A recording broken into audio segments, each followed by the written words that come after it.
Overall, though, if you've been able to survive all the stages leading up to this one, you're not really going to find anything too tough or new in this stage. It really comes down to, dealing with the enemies that you've already dealt with before, especially those Sniper Joe-esque duck shield enemies.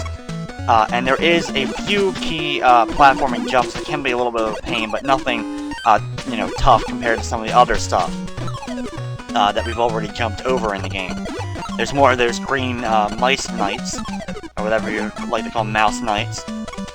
We also have to load these platforms in order to get certain other platforms, or load these levers to get certain platforms to come out of the walls in order for us to cling on to them, so that can be a little bit of a challenge because they do retract into the wall relatively quickly. Pull this one out, jump down, watch out for the spikes, and continue. Crawl over this one, which is quicker to jump over and fall down. Now here is a new enemy that we do have to deal with, which is definitely a challenging enemy. You have to shoot it a bunch of times, it just fires in a straight line, but then it turns into this metal duck version of itself, in which case it takes a whole nother set of shots to take it out.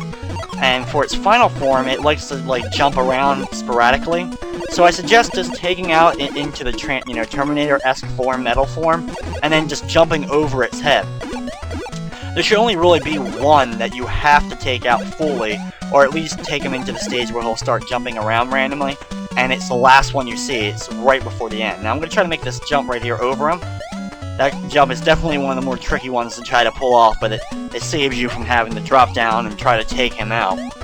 And it also saves me from taking any extra damage. Now here, shoot him, and then watch out because he won't fall right down the hole. He'll be able to make it over the gap. Continue on over the platform. Now there is a set of health if you do need it.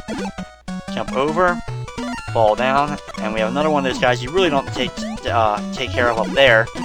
Take out this one because we need to get to that lower platform here. Take the extra life just for the sake of it. And now here's the one you have to take out pretty much. He'll turn into the form, and now shoot him a couple times and he'll start to jump.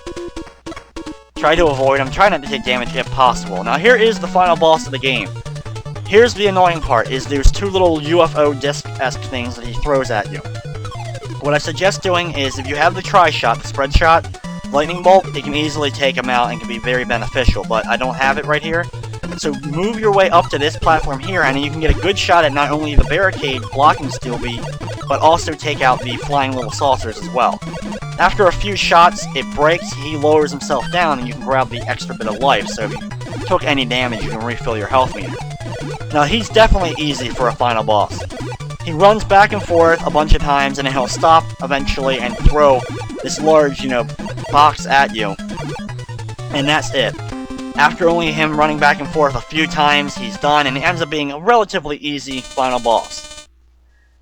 Now we have one last thing. Steelbeak says that his plans have been foiled, and that he will have his revenge. We are congratulated. And then it goes to the end screen. No big credits or anything, just goes straight to the end as we see Darkwing Duck riding off as, either the sun is setting or the sun is rising, I guess, on the morning. After which he just succeeded. It's interesting to note that he looks a little bit, dark purple gray here, like darker than usual while riding the motorcycle. I think it's a little bit funny. But as he rides and reaches, a little bit past half screen, he'll all of a sudden hit a bump and fly into the air, blocking the sun or moon. And it says the end at the bottom, and that wraps up the game. So with that, I'd like to thank you for watching another Play It Through, and of course, I hope you enjoyed.